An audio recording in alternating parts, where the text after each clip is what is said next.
Hello everybody, Richard Roy 2 here. This is a video response to Moines Girl, who's done a series of video requests. She presents a word and we make a video based on that word.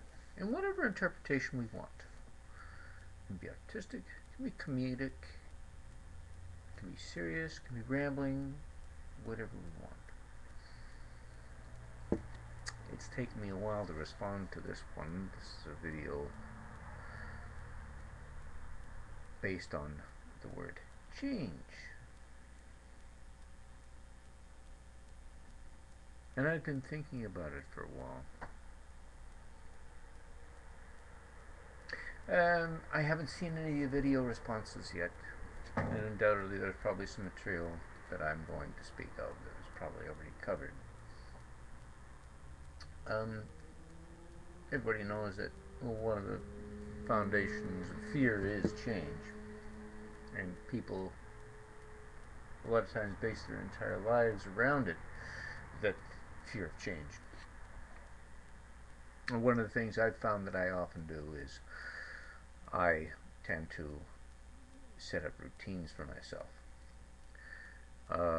I will put things in the same place all the time, because that way I don't misplace them. If I put them in the same place all the time, then I know where I put it.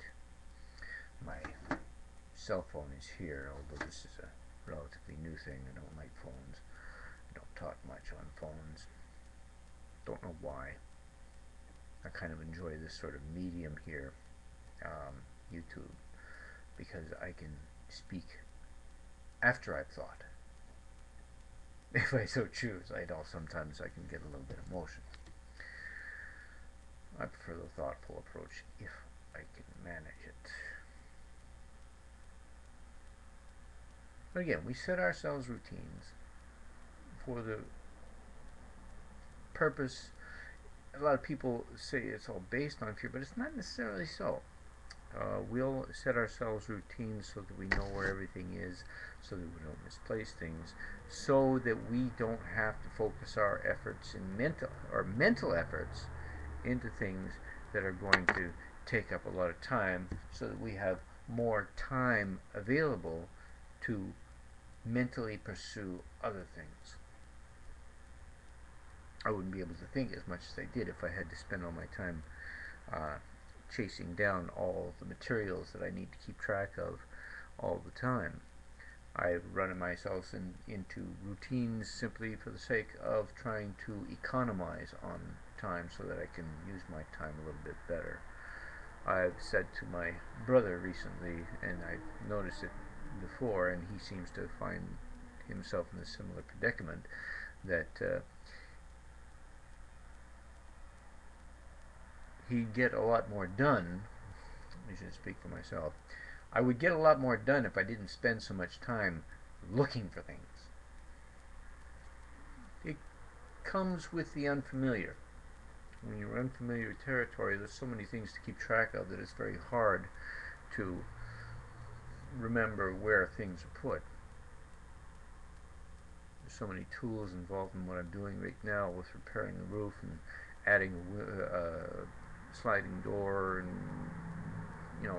general, what do you call it, renovations in a house, that I I waste a lot of time chasing after things and making mistakes. That's one of the things that makes change fearful. It's the unfamiliar, and it's something that could be dangerous if you don't know what you're doing, if you misstep.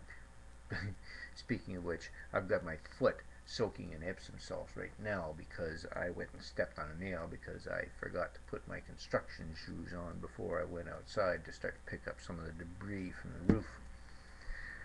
I punctured my foot. It didn't hurt as bad as I thought it would, but then I'm getting old. Maybe my nerves are dying out. I don't know. But I worry enough about infections, and I'm kind of wriggling my foot in there to try to get the water, salt water, Epsom salt soaked in there, and try to draw out any crud that might be in there. Hopefully I didn't get too badly infected. one of the things I think we need to do is work on changing certain elements of our lives. We tend to institutionalize it. We have this problem with patronizing things. We make routines for ourselves in so many ways in order to economize on our efforts so that we can put more efforts into newer discoveries, which is not necessarily a bad thing, but we make the mistake of often building it into a lot of our institutions, and our institutions become stagnant after a little while and self-serving. And it's one of the things that's problematic with what goes on in North America. America was a great idea. At least some of the people who founded it had some great ideas, interesting ideas, somewhat anarchistic. And there was a reason for a lot of that. They were afraid of some of the stuff that they'd studied. They were not stupid people. They were very intelligent, well read, well studied. They understood a great deal of what went on around them, and they tried to set up safeguards to prevent such things from happening again. But, as with the limitations of living things, we set ourselves up for a fall, and civilizations have come and gone, and they all fail for probably the same reasons, because they set up stagnant institutions that can't cope with things very well. New things change and whatnot. Our institutions become very entrenched. Everybody gets into them. They may have started out with great ideals, but after a little while, those who initiated the institution might have had great ideals, but they start hiring people to take on responsibilities in the institution, and after a while that becomes a routine job. The person wants to maintain themselves, and eventually the survival of the institution becomes more important than the purpose of the institution in the first place. And we end up with institutions that rot like an old home. We create these legal entities called corporations that have properties that they shouldn't have, and these properties become very destructive to humanity because their priorities get skewed.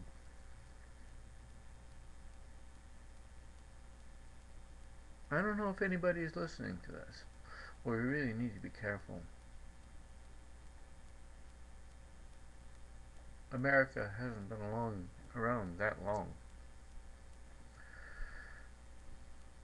I don't know how much longer it's going to be around, at least in the sense of what it was.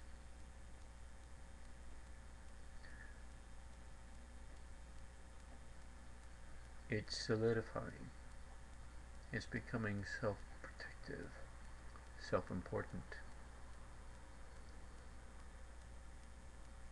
America, self-important, not individual self-important. It's lost its priorities, the ideal of protecting the individual, making sure the individual has is the primary, the individual's liberty, freedoms, rights.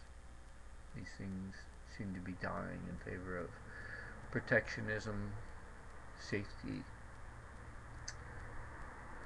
insurance, profit, growth.